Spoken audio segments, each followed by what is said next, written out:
नमस्कार, हिंदी खबर देख रहे हैं आप। मैं हूं आपके साथ पंकज यादव। शुरुआत करते हैं सीएम योगी की सौंपी गई संभल हिंसा रिपोर्ट। हिंसा की न्यायिक जांच रिपोर्ट में खुलेगा 1947 से दंगों में केवल हिंदू मारे जा रहे। रिपोर्ट के अनुसार इस बार भी हिंदुओं को मारने का प्लान था। हिंसा के लिए बाहर से बुलाए गए थे उपद्रवी। पुलिस की मौजूदगी के कारण बच गए हैं हिंदू। संभल में अब सिर्फ 15% हिंदू ही बचे हैं। आजादी के समय संभल में थे 45% तक हिंदू। तुष्टीकरण की राजनीति ने बदली है डेमोग्राफी। तो बड़ी खबर आपको बता रहे, जहां पर देखिए इस रिपोर्ट के अनुसार अगर बात करें तो हिंसा के लिए बाहर से बुलाए गए थे उपद्रवी। इसी के साथ पुलिस की मौजूदगी के कारण बच गए हैं ये हिंदू। और आपको बता दें कि संभल में अब सिर्फ 15% हिंदू ही बचे हैं। आजादी के समय संभल में थे 45% तक हिंदू। रिपोर्ट्स के मुताबिक हम आपको बता रहे, जहां पर तुष्टीकरण की राजनीति के चलते इस दौरान ये डेमोग्राफी जिसको लेकर रिपोर्ट में दावा किया गया। 1947 से दंगों में केवल हिंदू मारे गए थे। 1947 में जब दंगे हुए थे, इस बार भी हिंदुओं को मारने का पूरे तरीके से प्लान था। हिंसा के लिए बाहर से बुलाए गए उपद्रवी। तो पुलिस की मौजूदगी के कारण बच गए हैं हिंदू। रिपोर्ट्स के मुताबिक तो आपको बता दें कि संभल में अब सिर्फ 15% ही हिंदू बचे हैं। जबकि आपको बता दें कि जब देश आजाद हुआ था उस समय पर कम से कम 45% हिंदू संभल में आजीविका अपनी चलाते थे। लेकिन अब क्योंकि कई बार चाहे दंगों की बात करें या फिर तुष्टीकरण की राजनीति की बात करें, अब सिर्फ 15% हिंदू ही संभल में अपनी आजीविका चला रहे हैं। तो ऐसे में हिंसा के लिए बाहर से बुलाए गए थे उपद्रवी, ये भी इस रिपोर्ट में कहा गया है। तो पुलिस की मौजूदगी की वजह से हिंदू बच गए हैं। संभल में अब सिर्फ 15% हिंदू बचे रह गए हैं। तो आजादी के समय संभल में थे 45% तक हिंदू। तो तुष्टीकरण की राजनीति ने बदली है डेमोग्राफी। तो सीएम योगी को सौंपी गई संभल हिंसा रिपोर्ट। हिंसा की न्यायिक जांच रिपोर्ट में यह बड़ा खुलासा हुआ है। 1947 से दंगों में केवल हिंदू मारे गए थे। इस बार भी कुछ ऐसी ही तस्वीर, कुछ ऐसी तरीके की प्लानिंग यहां पर की गई थी। तो हिंसा के लिए बाहर से बुलाए गए थे उपद्रवी। पुलिस की मौजूदगी के कारण ये बच पाए हैं सभी हिंदू।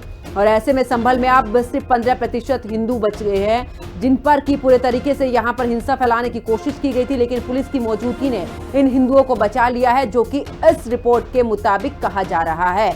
तो ऐसे में रिपोर्ट सौंपी गई है हिंसा से जुड़ी, और हिंसा की न्यायिक जांच रिपोर्ट में यह बड़ा खुलासा हुआ है। 1947 के दंगों में केवल हिंदू मारे गए थे। और आखिरकार एक बार फिर से संभल में हिंसा भड़काने की पूरे तरीके से कोशिश। इतना ही नहीं, उपद्रवी बाहर से बुलाए गए थे। तमाम सीसीटीवी कैमरे जो थे उनकी जांच की गई थी। और जिस तरीके से ये हिंसा भड़की थी, उसके बाद लगातार पुलिस प्रशासन की बात करें तो अभी भी वहां पर मौजूद है। क्योंकि जिस तरीके से सर्वे किया गया था और उस दौरान जमकर वहां पर उपद्रव मचा था। और आपको बता दें कि तमाम आरोप प्रत्यारोप, तमाम राजनीति इस पर हुई थी। लेकिन आपको बता दें कि अगर हिंदुओं के परसेंटेज की हम बात करें, 1947 जब देश आजाद हुआ था तो 45% हिंदू यहां पर निवास किया करते थे। लेकिन अब महज 15% हिंदू ही संभल के अंदर अपनी आजीविका चलाते हैं। यानी कि ये जो आंकड़ा है 30% ये आंकड़ा घटा है। तो ऐसे में एक बड़ा सवाल यहां पर खड़ा होता है। वही आपको बता दें कि कुल मिलाकर अगर बात करें तो यहां पर अब पुलिस प्रशासन ने पूरे तरीके से मोर्चा संभाला हुआ है।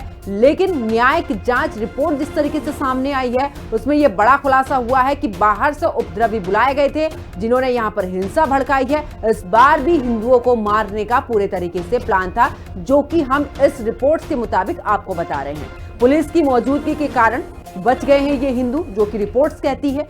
संभल में अब सिर्फ 15% ही हिंदू हैं। आजादी के समय पर संभल में थे 45% हिंदू, लेकिन अब 15% ही बचे हैं। तुष्टीकरण की राजनीति के चलते डेमोग्राफी यहां पर बदली है। और ऐसे में इस रिपोर्ट में तमाम बड़े खुलासे हुए हैं। और ज्यादा जानकारी के लिए हमारे सहयोगी अरुण हमारे साथ में जुड़ चुके हैं। अरुण, अगर बात करें, क्योंकि ये जो जांच रिपोर्ट सौंपी गई है, इसमें एक बड़ा खुलासा भी हुआ है कि आखिरकार ये जो उपद्रवी थे बाहर से बुलाए गए थे, जो पहले 1947 का जिक्र कर रहे हैं, उसके अनुसार ही, उसके जैसा ही रूप यहां पर देने की कोशिश की गई थी दंगों को। जी हाँ, मैं बता दूं आपको कि संभल में पिछले साल 24 नवंबर को शाही जामा मस्जिद बनाम हरिहर मंदिर विवाद को लेकर बवाल हुआ था। इस पर 4 लोगों की मौत हुई थी और 29 पुलिसकर्मी घायल हुए थे। इस घटना के बाद में उत्तर प्रदेश के मुख्यमंत्री योगी आदित्यनाथ ने हाईकोर्ट के पूर्व जज देवेंद्र अरोड़ा के नेतृत्व में 3 सदस्यीय जांच कमेटी का गठन किया था। और इसके बाद जब जांच कमेटी ने यहाँ पर यहाँ संभल पहुंची थी और उसने यहाँ पर बाकायदा संभल में जो दंगा पीड़ित लोग थे, चाहे वो 1978 हो या 76 हो या 1992 हो, उन लोगों के बयान भी दर्ज किए थे। वहीं संभल में 24 नवंबर को जो हिंसा हुई थी उससे जुड़े लोगों के भी तमाम बयान दर्ज किए थे। हालांकि अब आज जांच कमेटी ने अपनी रिपोर्ट मुख्यमंत्री योगी आदित्यनाथ को सौंप दी है और उसके बाद में जो अब तक चीजें सामने निकल कर आई हैं उसके मुताबिक जो संभल में 1947 तक जो संभल नगर क्षेत्र में, नगर पालिका क्षेत्र में 45% हिंदू आबादी थी, वो घटकर अब 15% रह गई है। तो वहीं जिस तरह से तुष्टीकरण की जो राजनीति की जो बात सामने आई है, तो उसे लेकर यहाँ पर जो न्यायिक जांच कमेटी की जो रिपोर्ट सामने आई है, तो बड़ी ही चौंकाने वाली रिपोर्ट सामने आई है। जी अरुण, लेकिन 1978 में जिस तरीके से दंगे हुए, हमने देखा था कि बड़ी संख्या में जो हिंदू परिवार थे उन्होंने पलायन किया, और जब वहां पर सर्वे किया गया, जब वहां पर पूरे तरीके से, चाहे वो हम मंदिर की बात करें, कुओं की बात करें, वहां पर वो पूरे साक्ष्य भी मिले हैं कि यहाँ पर हिंदुओं का घर था, यहाँ पर हिंदू पूजा किया करते थे। यानी कि 1978 के बाद अब ये जनसंख्या सिर्फ 15% ही बची है वहां पर। देखिए, मैं बता दूं आपको, संभल में जब 1978 के यहाँ दंगे हुए थे, तो उसके बाद तमाम हिंदू समुदाय के लोगों ने यहाँ से संभल से पलायन किया था। और वही अब जिस तरह से संभल में 24 नवंबर को जो शाही जामा मस्जिद बनाम हरिहर मंदिर को लेकर विवाद हुआ था, उसके बाद में जो चीजें निकल कर आई थी कि जो मंदिर जामा मस्जिद है, ये कभी कभी हरिहर मंदिर हुआ करती थी। और यहाँ पर बिल्कुल अरुण, मैं आपके पास वापस लौटूंगी। आकाश सक्सेना, बीजेपी विधायक हमारे साथ में जुड़ चुके हैं। आकाश जी, क्योंकि इस रिपोर्ट में एक बड़ा खुलासा हुआ है। रिपोर्ट के मुताबिक अगर मैं बात करूं तो ये भी कहा जा रहा है कि तुष्टीकरण की राजनीति, इसी वजह से डेमोग्राफी यहां पर बदली है, यानी कि 45% से हिंदू महज 15% पर आ गए हैं।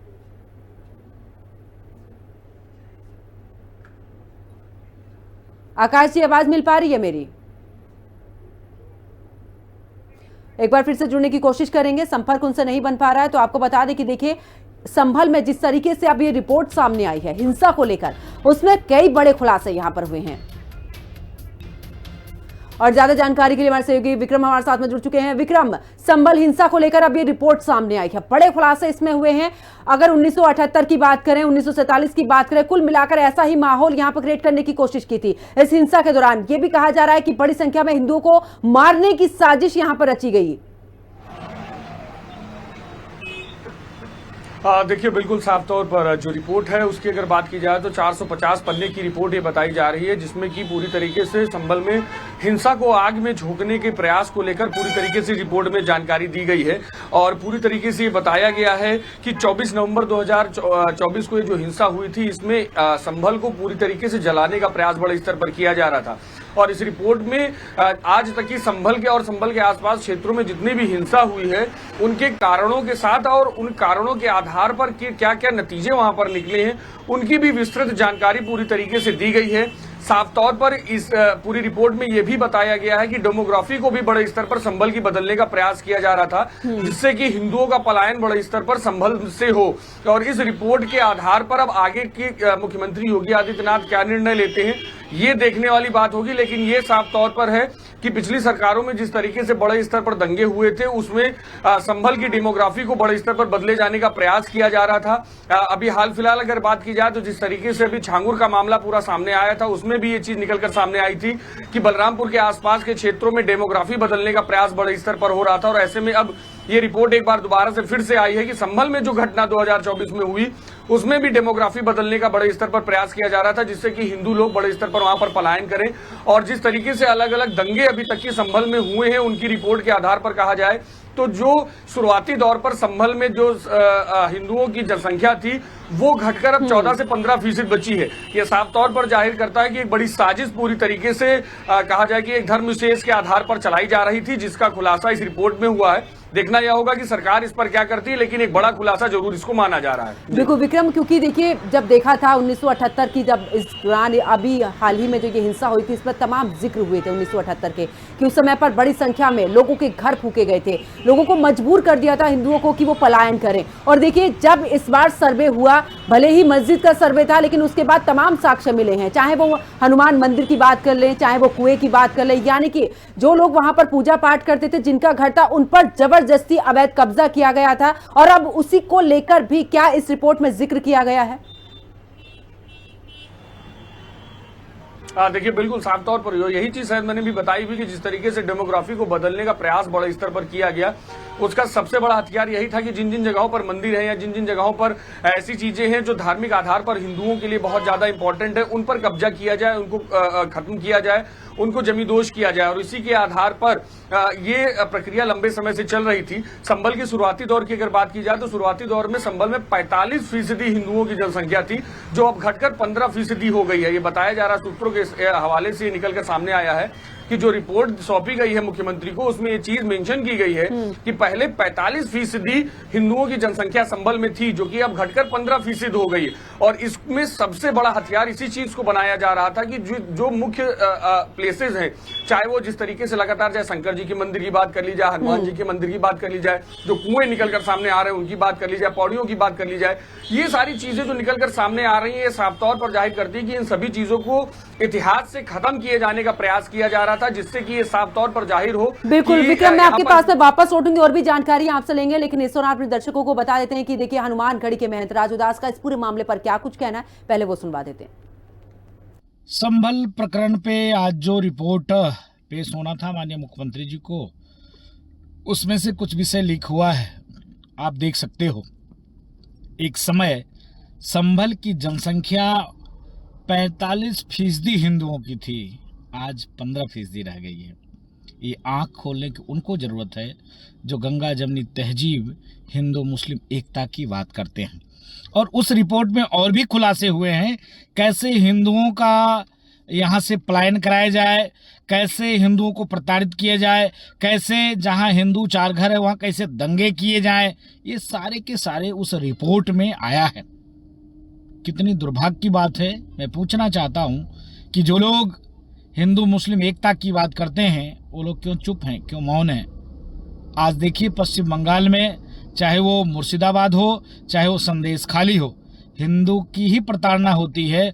और उत्तर प्रदेश में भी जहाँ जहाँ मुसलमानों की जनसंख्या ज़्यादा है वहाँ और कौम और वसीम बरेलवी जी की 2 पंक्तियां हैं कि फैसला लिखा रखा हुआ है पहले से खिलाफ, आप क्या खाक सफाई देंगे। तो भारतीय जनता पार्टी की सरकार में संभल हिंसा को लेकर एक गोपनीय रिपोर्ट माननीय मुख्यमंत्री जी को सौंपी गई। उस गोपनीय रिपोर्ट में क्या लिखा हुआ है ये उस कमेटी के हेड मीडिया के सामने चर्चा करते हैं, लेकिन वो रिपोर्ट गोपनीय है। सूचना विभाग बताता है क्या चलाना है क्या नहीं चलाना है, लेकिन वो रिपोर्ट गोपनीय है। तो ऐसी गोपनीय रिपोर्ट के बारे में जनता भली भांति जानती है कि भारतीय। और हमारे साथ में पूर्व डीजीपी अरविंद जैन हमारे साथ में जुड़ चुके हैं। अरविंद जी, क्योंकि देखिए संभल में जिस तरीके से ये हिंसा हुई थी 24 नवंबर को 2024 को, अब उसकी रिपोर्ट सामने आई है। सीधे तौर पर इस रिपोर्ट के मुताबिक जो अभी तक जानकारी निकलकर सामने आई, ये कहा गया है कि बाहर से बुलाए गए थे और ऐसे में हिंदुओं को टारगेट यहां पर किया गया। पुलिस प्रशासन की मौजूदगी ने ही बचाया है। देखिए, मैं इसके ऊपर कोई टिप्पणी नहीं कर सकूंगा। मैं सिर्फ इतना आपको बता सकता हूं कि संभल कमीशन ने आज अपनी रिपोर्ट माननीय मुख्यमंत्री जी को 10 बजे सौंप दी। रिपोर्ट गोपनीय है, इसके ऊपर कोई टिप्पणी मैं नहीं कर सकता। लेकिन समाजवादी पार्टी तो कह रही है सर कि देखिए ये तो सोची समझी रिपोर्ट है। तो देखिए हमारे साथ में जुड़े थे पूर्व डीजीपी अरविंद कुमार जैन, और ऐसे में वो कह रहे कि फिलहाल अब इस पर मैं कोई टिप्पणी नहीं करना चाहता हूं, जब रिपोर्ट ये सामने आएगी तब इसको लेकर तस्वीर पूरी साफ होगी। हमारे सहयोगी विक्रम हमारे साथ में लगातार बने हुए हैं। विक्रम, देखिए पूर्व डीजीपी हमारे साथ में जुड़े, उन्होंने भी सीधे तौर पर यही कहा कि देखिए अभी मैं इस पर फिलहाल कोई टिप्पणी नहीं करना चाहता हूं, क्या कुछ निकलकर रिपोर्ट में सामने आया। लेकिन समाजवादी पार्टी अभी भी कह रही है कि ये पूरे तरीके से बीजेपी की चाल है, और बीजेपी की चाल है, इसी वजह से इस रिपोर्ट के कुछ तथ्य ये बाहर निकाल रहे हैं, और ये तमाम में एक बार फिर से इस पर राजनीति शुरू हो गई। देखिए समाजवादी पार्टी की अगर राजनीतिक बेस की बात करें तो सभी ये जानते हैं कि उनका वोट बैंक क्या है और किस तरीके से उनको उस वोट बैंक को साधना है।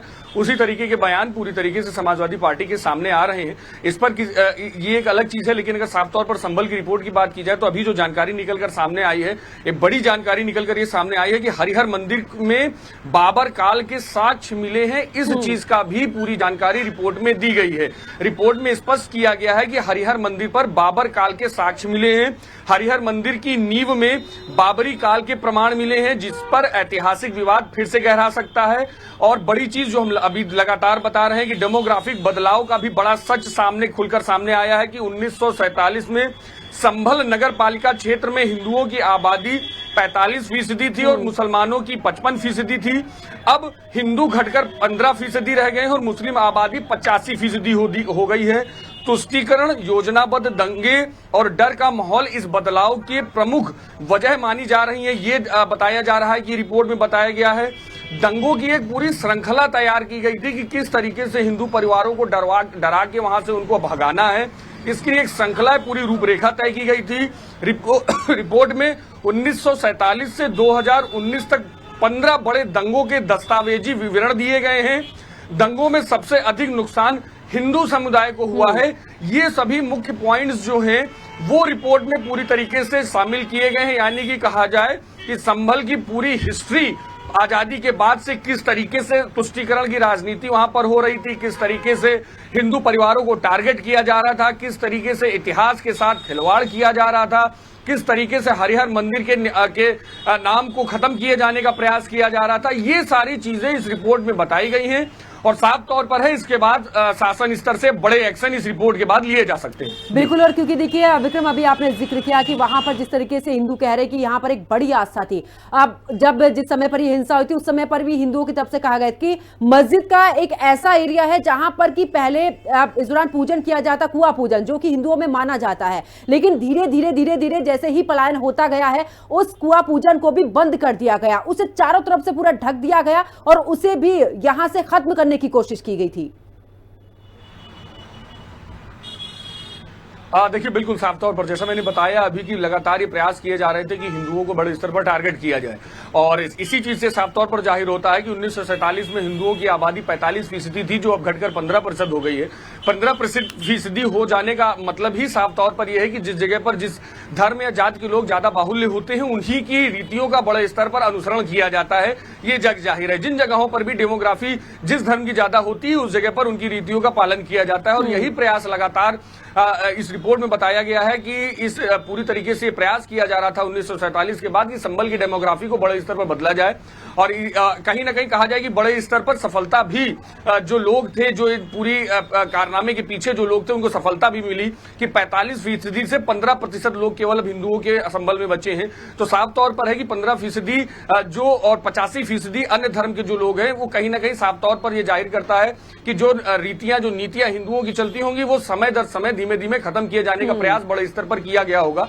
और यही कारण रहा है कि जिस तरीके से जो कुआं पूजन की बात हो, चाहे हनुमान मंदिर की पूजन की बात हो, चाहे हरिहर मंदिर की पूजन की बात हो, या जिस तरीके से शंकर जी के मंदिरों को दबाए जाने की बात हो, ये सारी चीजें साफ तौर पर जाहिर करती हैं कि उन रीतियों को खत्म किए जाने का प्रयास बड़े स्तर पर किया गया जो संभल में पहले से लगातार चलती थी। क्योंकि देखिए अगर मुख्यमंत्री योगी आदित्यनाथ की बात की जाए या इतिहास की भी बात की जाए तो मुख्यमंत्री ने भी संभल जाकर कई बार ये बात अपने उद्बोधन में भी कही है और ये बड़े स्तर पर कल्कि पुराण में भी साफ तौर पर मेंशन है कि कल्कि जो 10वें विष्णु जी के अवतार होंगे उनको ये बताया जाता है कि वो संभल में ही उनका जन्म होगा और ऐसे में बड़े स्तर पर वहां पर हिंदू मान्यताएं बड़े स्तर पर जुड़ी हुई हैं तो उनको खत्म किए जाने का उसको पूरी तरीके से इतिहास से खत्म किए जाने का प्रयास बड़े स्तर पर किया गया है। और ये रिपोर्ट जिस तरीके से साफ तौर पर बताती है कि उस जगह पर से हिंदुओं को खत्म किए जाने का प्रयास जो किया गया है ये साफ तौर पर बताता है कि किस तरीके से 1947 के बाद संभल में तुष्टीकरण की राजनीति बड़े स्तर पर हुई है कि हिंदुओं की आबादी पूरी तरीके से उन जगहों पर खत्म हो सके और उनसे जुड़े हुए जितने सबूत है, चाहे वो बाबरी की पूजा हो, चाहे वो कुएं की पूजा हो, चाहे हनुमान मंदिर की पूजा हो, चाहे शंकर जी की पूजा हो, चाहे हरिहर मंदिर की पूजा हो, उसको भी पूरी तरह समय दर समय समाप्त किया जाए। बिल्कुल। और विक्रम, क्योंकि ये जो पूरा मामला अभी विचाराधीन है कोर्ट में, जब ये रिपोर्ट भी जाएगी ऐसे में तमाम साक्ष्य हैं जो कि रिपोर्ट पूरे तरीके से ये बताएगी कि क्या क्या वहां पर मिला है, तो इसके आधार पर अब लग रहा है कि ये जो मामला है ये जल्दी सुलझ सकता है। देखिए बिल्कुल साफ तौर पर, क्योंकि देखिए रिपोर्ट के जो मुख्य पॉइंट मैंने शुरुआती तौर पर बताया उसमें ये बताया जा रहा है कि हरिहर मंदिर में बाबर काल के साक्ष्य मिले हैं। यानी कि बाबर काल से ही पूरी तरीके से प्रयास किया जा रहा था कि इन चीजों को पूरी तरीके से समाप्त किया जाए। इन चीजों को देखिए जो मुगल इतिहास की अगर बात की जाए तो उनमें कई जगहों पर ये चीजें लिखी हैं कि धार्मिक उन्माद बड़े स्तर पर फैलाने का प्रयास किया जाता था जिससे कि लोग बड़े स्तर पर अपने धर्म बदलें और इसी के आधार पर सबसे पहले जो नीति और रीति बड़े स्तर पर मुगल काल में चलती थी जो इतिहासों में भी वर्णित है कि साफ तौर पर किसी भी देश में अगर राज्य करना है तो वहां की धार्मिक चीजों को सबसे पहले खत्म किया जाए, उस पर आक्रमण किया जाए तो उससे कहीं ना कहीं मानसिक तौर पर बड़े स्तर पर लोगों की जो दशा है वो खराब होती है। और यही साक्ष्य जो है हरिहर मंदिर के आधार पर भी कहीं ना कहीं बाबर काल के मिले हैं और इसकी जानकारी पूरी रिपोर्ट में दी गई है। बिल्कुल, मैं विक्रम वापस लौटूंगी और हमारे साथ में सुप्रीम कोर्ट के अधिवक्ता विष्णु शंकर जैन हमारे साथ में जुड़ चुके हैं। विष्णु शंकर जैन जी, देखिए एक तरफ तो ये मामला चला है, दूसरी तरफ अब रिपोर्ट भी सौंप दी गई है मुख्यमंत्री को। ऐसे में तमाम तथ्य निकलकर सामने आ रहे, चाहे वो जनसंख्या की हम बात कर लें या फिर वहां पर बाहर से बुलाए उपद्रवियों की बात कर लें।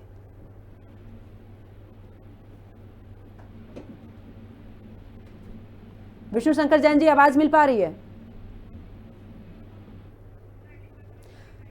तो आखिरकार देखिए ये जो रिपोर्ट है वो फिलहाल अब सामने आ गई है। अब देखना होगा कि जब इस रिपोर्ट के साक्ष्य रखे जाएंगे कोर्ट के सामने, कितनी तरीके से ये फैसला सामने आता है। और हमारे सहयोगी विक्रम हमारे साथ में जुड़े थे, लगातार इस खबर पर बने हुए थे। बहुत बहुत शुक्रिया विक्रम हमारे साथ जुड़ने के लिए, तमाम जानकारी साझा करने के लिए। और मेरे साथ इस बुलेटिन में फिलहाल इतना ही। आप देखते रहिए हिंदी खबर।